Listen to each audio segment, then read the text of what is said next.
Assalamualaikum warahmatullahi wabarakatuh.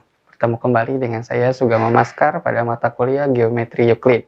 Kali ini kita akan melanjutkan materi minggu lalu, yaitu tentang dua aksioma fundamental. Nah, pada pertemuan kali ini kita akan membahas akibat dari aksioma 3.2.1, yaitu tentang aksioma penggaris. Kemarin sudah kita bahas dan telah kita pahami aksioma penggaris sebagai berikut.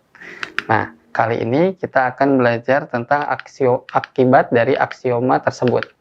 Oke, kita mulai dari definisi 3.2.2.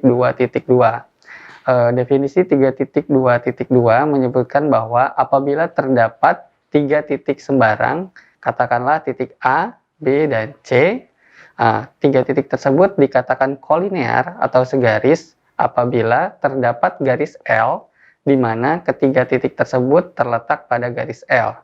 Dan sebaliknya, ketiga titik tersebut dikatakan tidak segaris apabila ketiga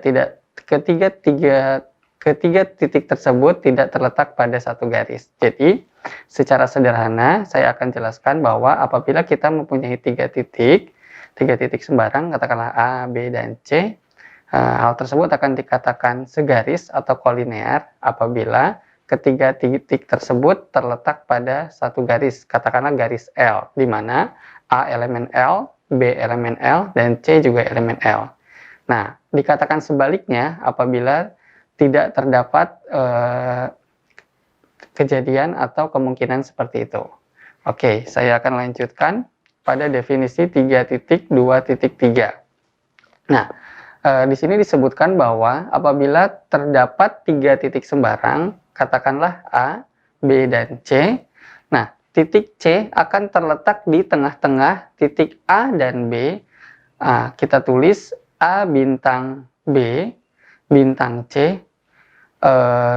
Seharusnya A bintang C bintang B, karena C-nya yang di tengah-tengah. Jadi penulisannya C di antara A dan B. Jadi A bintang C bintang B jika A, B, dan C-nya segaris.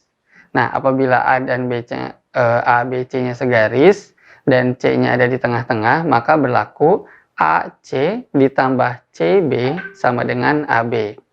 Baik, saya akan jelaskan sekali lagi tentang definisi 3.2.3 tentang kediantaraan ya. Ini disebut dengan definisi kediantaraan. Jadi apabila kita mempunyai 3 titik, katakanlah titik A, titik B, dan titik C, di mana ketiga titik tersebut berbeda. Nah, titik C ini akan terletak di tengah-tengah titik A dan B. Nah, dapat kita tuliskan A bintang C bintang B.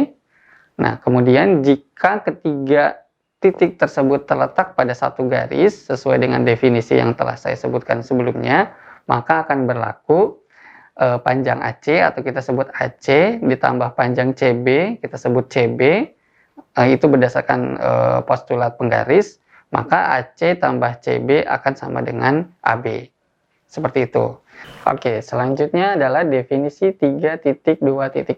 Ini definisi terakhir akibat dari aksioma penggaris. Di sini kita akan mempelajari definisi dari ruas garis dan definisi sinar. Oke, pertama kita bahas tentang definisi ruas garis. Jadi ruas garis didefinisikan sebagai berikut. Ruas garis dapat dituliskan sebagai berikut. Ruas garis AB artinya adalah dua titik AB, titik A dan B digabung dengan satu titik P, di mana titik P tersebut terletak pada A dan B. Atau kita bisa tuliskan A bintang P bintang B. Nah, dapat dituliskan sebagai berikut. Nah, kemudian sinar AB. Sekarang kita akan bahas definisi sinar AB. Jadi sinar disimbolkan sebagai berikut. Nah, sinar AB didefinisikan sebagai ruas garis atau segmen AB berdasarkan definisi segmen atau definisi ruas garis sebelumnya digabung dengan titik P, di mana A bintang B bintang P atau titik B di antara dua titik A dan P. Jadi saya sebutkan sekali lagi, definisi ruas garis adalah ruas garis AB disebut ruas garis apabila terdapat dua titik A dan B digabung dengan titik P, di mana titik P terletak pada di antara dua titik A dan B, atau A bintang P bintang B. Dan sinar AB disebut sinar AB apabila berlaku ruas garis AB digabung dengan titik P, di mana A bintang B bintang P, atau titik B-nya yang di antara A dan P. Oke, untuk mempermudah memahami definisi tersebut, kita lihat ilustrasinya. Nah, di sini kita bisa lihat ada contoh gambar atau ilustrasi dari ruas garis AB, sinar AB, dan garis AB.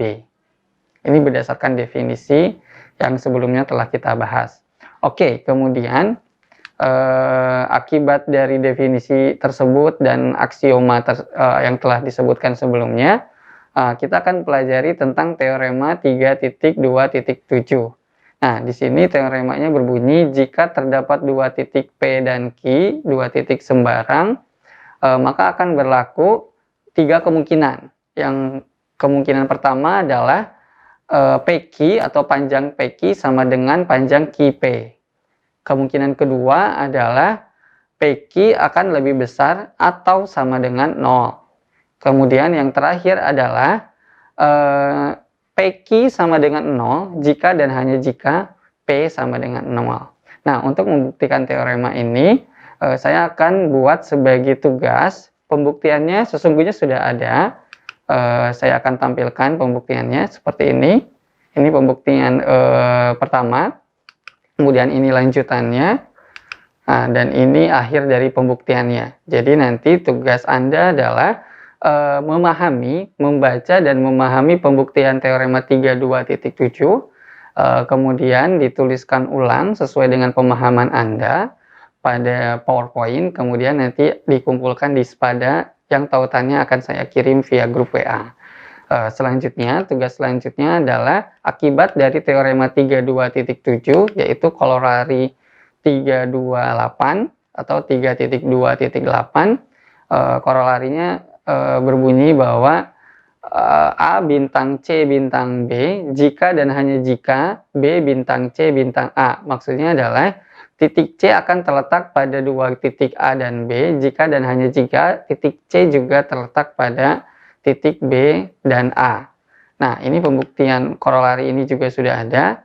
Yang perlu Anda lakukan adalah membaca dan memahami pembuktian tersebut, kemudian dituliskan ulang di PowerPoint bersama tugas yang sebelumnya tadi, kemudian dikumpulkan di Spada dengan tautan yang akan saya berikan. Oke. Sekian perkuliahan materi yang saya bahas pada perkuliahan kali ini. Apabila ada yang perlu didiskusikan, Anda bisa diskusi via forum Spada dan grup WA. Kemudian tetap semangat, jalankan tugasnya sebaik-baiknya, stay safe. Wassalamualaikum warahmatullahi wabarakatuh.